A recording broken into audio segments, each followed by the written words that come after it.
Welcome to TruPowur, home of the most powerful marketing tools, training, and technology on planet Earth. Get ready to earn, enjoy, and experience more than you ever dreamed was possible. If you're tired of just getting by and ready to really thrive, then buckle in and listen up. Here's your host, Matt Fox. Well, welcome everybody. It is April 3rd, and we've got some good stuff to cover today. And so let's go ahead and jump right into it. Starting with some of the platform and system updates. And so let's jump over to our agent launch menu. And you'll notice we talked about looking at average prices in the different markets across America. And so making it a little bit easier, we've added the average electric rates right here. So when you're talking to a customer and they don't know what they're currently paying for their utilities or their electric, you can simply click on this and it'll bring up a page which will show you all of the states, both residential and commercial are going to be the ones that you focus on.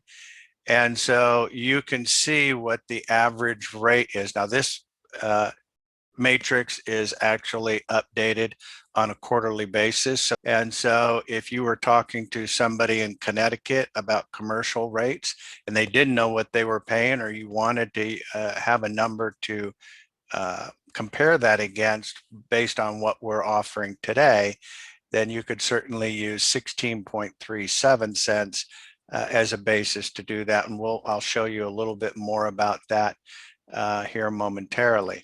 So, if you were doing New York, 14.09.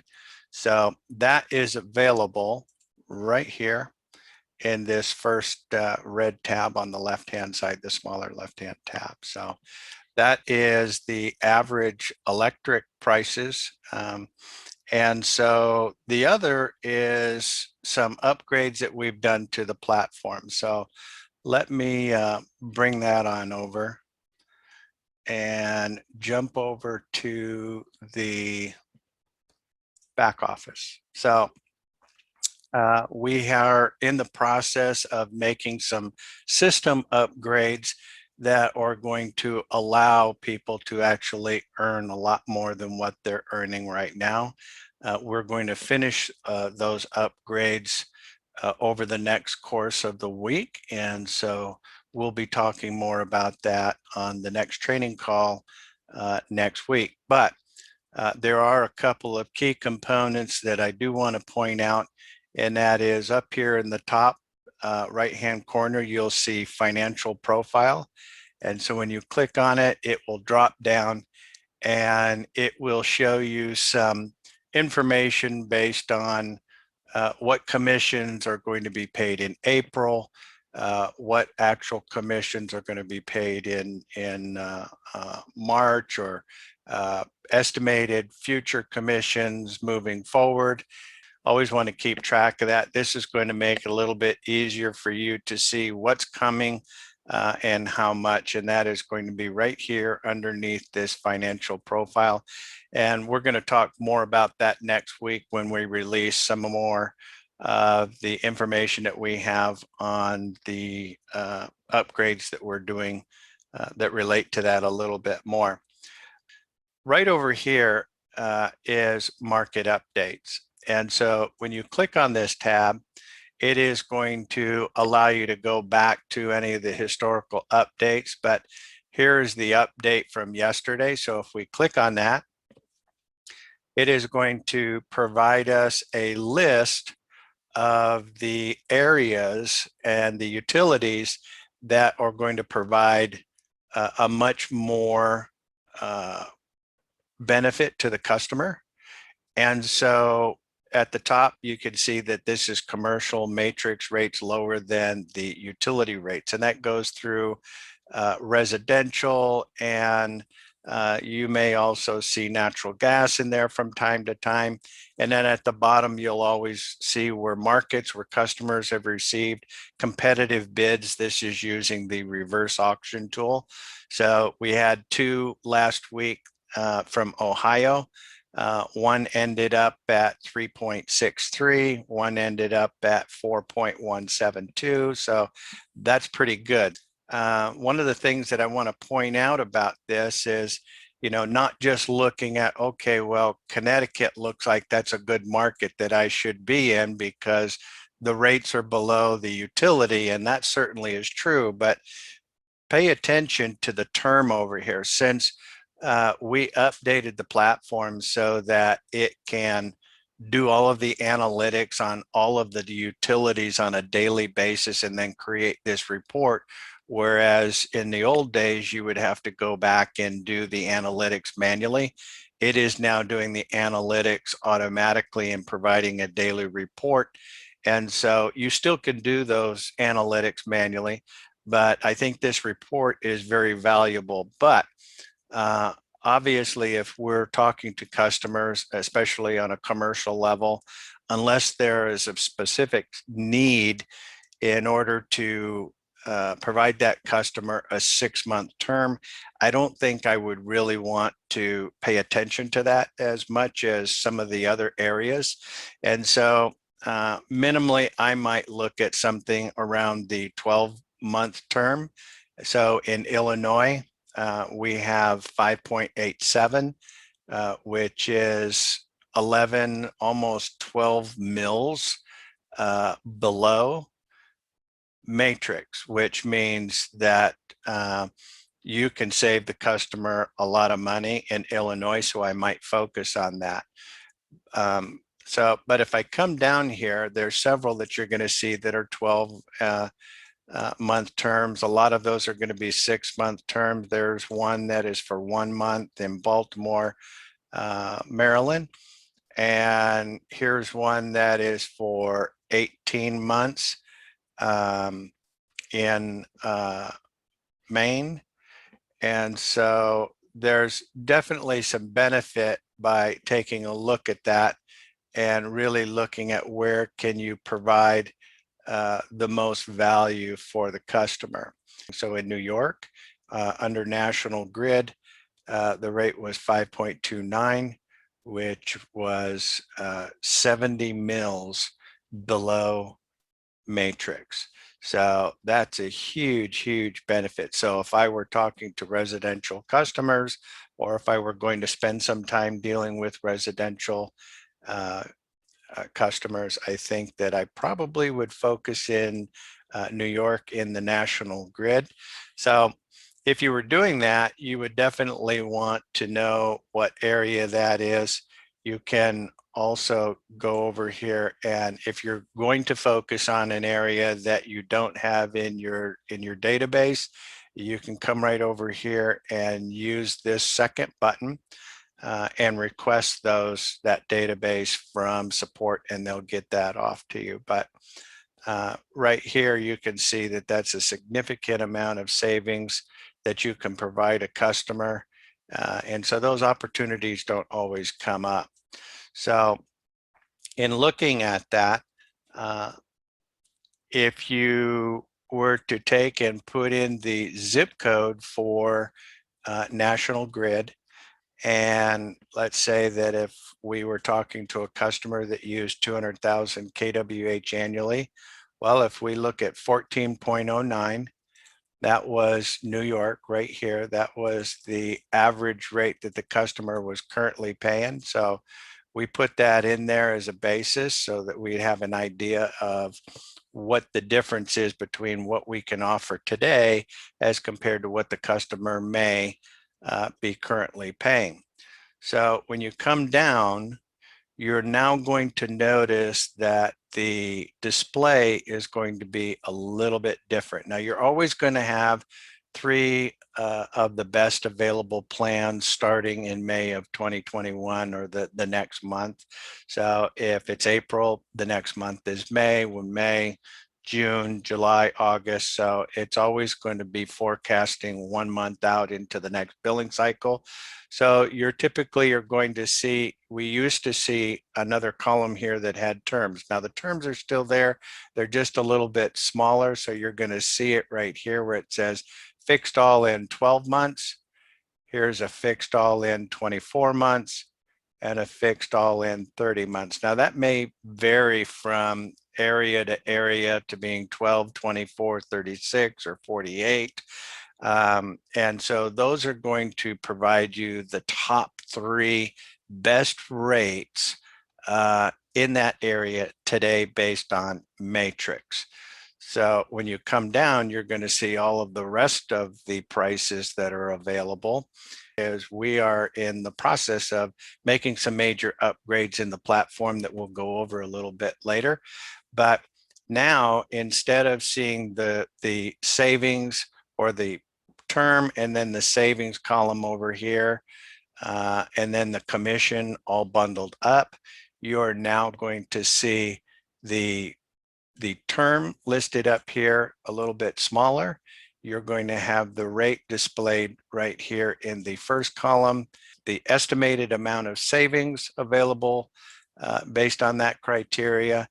And then here is the upfront commission and then the residual commission. So depending on whether you're an agent or broker or have some volume upgrades within your system, those numbers may vary, but I think it's going to make it a little bit easier for you.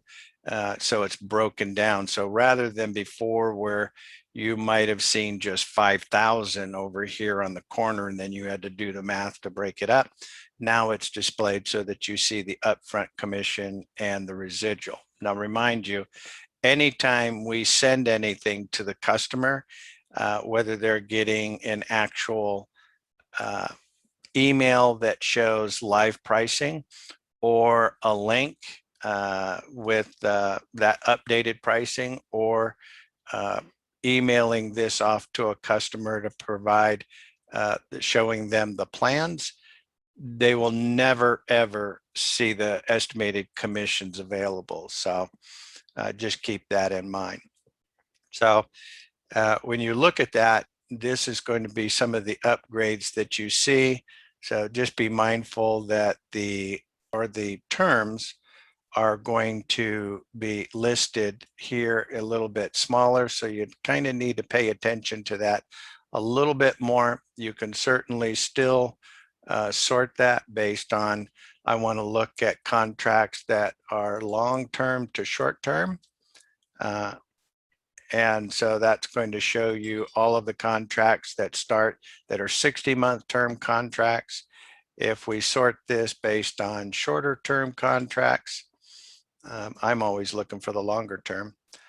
You can see that some of these are 3-month, 6 months, not really something that we want. And I certainly wouldn't want to send this to the customer. So be mindful that however you are seeing this display, and if you email this to a customer and put in their name, their email address, and a call of an action to note there, whatever this looks like is exactly what they're going to see. So I don't want to see 3 months, 6 months, because sometimes people will have a tendency to overlook the term and just look at the rate, and they shop it that way. So, and you can still sort that by price. So when you look at it, it's going to break it down so that the lowest rate is going to be on top, and then scale up from that. Or what I like and prefer a lot of times is the greatest amount of savings, and sort it that way so that now I can see where I've got most of my savings. Now, obviously, I don't want to send this great big list to a customer with all of the smaller stuff as well. So how do I narrow that down? Well, over here in the terms, you can filter that. I could certainly select none, and then come down here, and let's say if I look at 60, Well, I can see right over here on the right, it says 3 total plans showing. So that might be enough for you. If not, you might want to click on that and I say, okay, there's 4. If I click on there, there's 8, 9.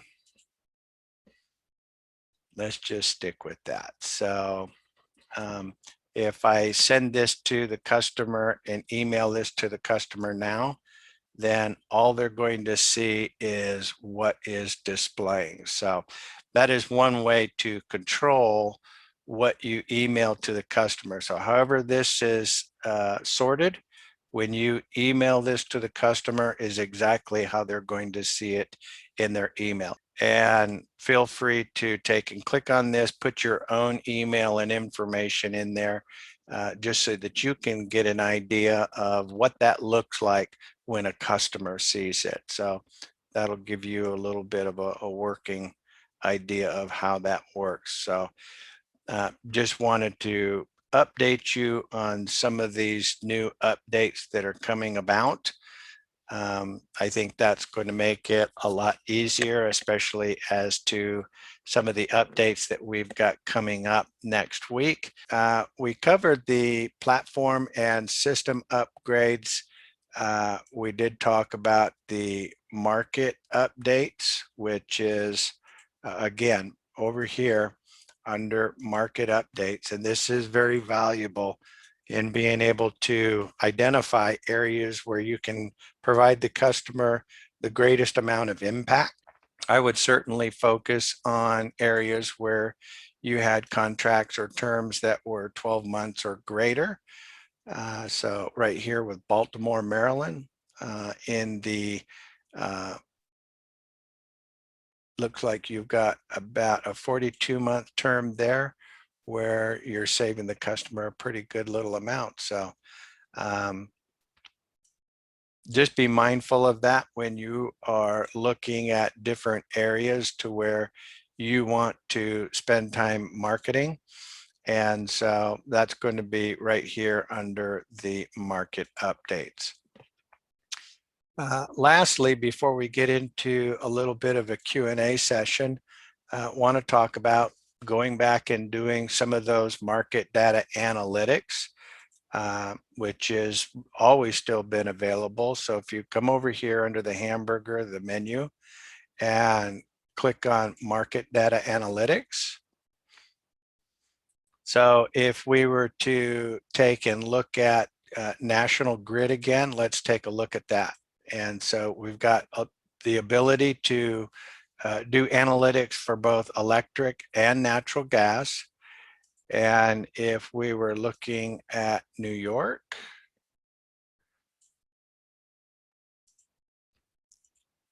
National Grid, and let's just zone A and get the data updated. There we go. So currently, I didn't make any changes in the settings. I just selected the state and the utility. By default, the system is automatically going to look at historicals going back 2 years and then forecasting for 1 year, but you can certainly change those dates. So if you look at the historicals here, you can see that big spike that we had, and it goes back 2 years. But here's what's important in looking at being able to look at forecasting, and you're talking to a customer who may be opposed to really taking advantage of an opportunity that's available and being able to say, well, why should I do it now if my contract expires, let's say in January of 22? Well, we can certainly see that looking at the forecasting based on where we are right now, that rates are not going to be any more favorable than they are right now. So being able to look at that information is really important in being able to tell your story. So if you're going to focus on a specific area, and your marketing, you may want to jump in here and do a quick analysis to look at that. And so I'll tell you one way that makes it a little bit easier is we can take and get rid of most of the historicals. Usually like to leave at least one day in there, but let's look at the statistics now. So as soon as that loads up there, so that makes it a little more pronounced and a little easier to read. So if you are going to by chance take a snapshot of this to email to the customer as documentation, it's like, look, I'm not pulling your leg. I'm looking at the market moving forward. And, you know, there's really not a much more affordable time to take advantage of that. That's why I'm talking to you now as opposed to later. Obviously, if it were later, then I would be talking to you then. So it's important to be able to have this. And so that is one way that you can make the analytics blow up a little bit, not really get too hung up on historicals, because there's a lot of changes in the historical data rather than looking at forecasting and being able to provide that customer with some sort of sense of security and transparency to say, you know, here's why we're talking today and why it's important to take advantage of that. So I think that you can provide a much better value proposition when you're talking to a customer. There is no way, you certainly can download or export this to an Excel file, which will just give you the numbers. It's not going to give you a graph. For those who like to crunch numbers like I do, and then graph it in an Excel file. But if you want, you can certainly grab a snipping tool and grab some of this analytics as soon as that comes up. And I would grab it just like this.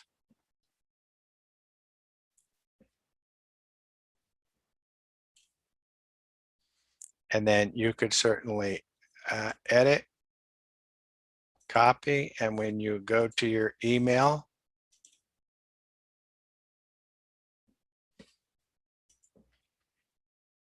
you can paste it in there. And then of course you can resize this a little bit to make it fit, because you don't want an email where it goes clear off the page. So, and then you can put some information in there that pertains to your conversation. So that's pretty easy. Again, once you have that snipping tool up, you just need to go to edit, copy, and then just paste it into the window. So there is the data analytics and how you can make some changes so that it reflects what you want to just see, the forecasting versus all of the historical data as well. And you can certainly move forward 2 years and see if that data provides even more strength to what it is you're telling that customer by looking at the market moving forward for the next 2 years. As soon as this loads up, so we can see that based on this market right here, that looks like this is, you know, it's below this line here. So moving forward for the next 2 years looks like where we are today is much better than what we're going to see over the next 2 years. So I obviously would want to take advantage of that. So even if a customer says, well, my contract expires in October of 22, which is obviously a little bit lower than some of these other months, but is not lower than where we are today. So you can provide them with this value. Now, when I took a snapshot of it, I did not include these numbers at the top. Why? Well, it'll confuse the customer. What we really want to do is to be able to present the story. And the story is, why am I talking to you today? And how do the rates today compare to what may be available for that customer over the next year, 18 months, or 2 years, depending on that customer's current contract. So weighing those options with the customer to whether we should start the new contract at the end of the current contract, or is there an opportunity where the savings outweighs the penalty? And so you want to be open and honest with people, let them know their options. Yes, if you do break your contract, depending on what the terms are on that, I don't know. You'll have to look at the contract. You can certainly send me a copy of the contract and I can review it for you. Be truthful and honest so that customers can weigh in and make an informed and intelligent decision. But I know that if I had to, pay $2,000 and I'm going to get billed for breaking my contract, and that penalty was $2,000 in order to save $88,000, I think I'd be all over that. So there you have it. It is 1 o'clock. And so I am going to go ahead and wrap things up here. Was a great training, and appreciate all of you taking the time out of your day. Have a wonderful Easter weekend, and we'll see you next week.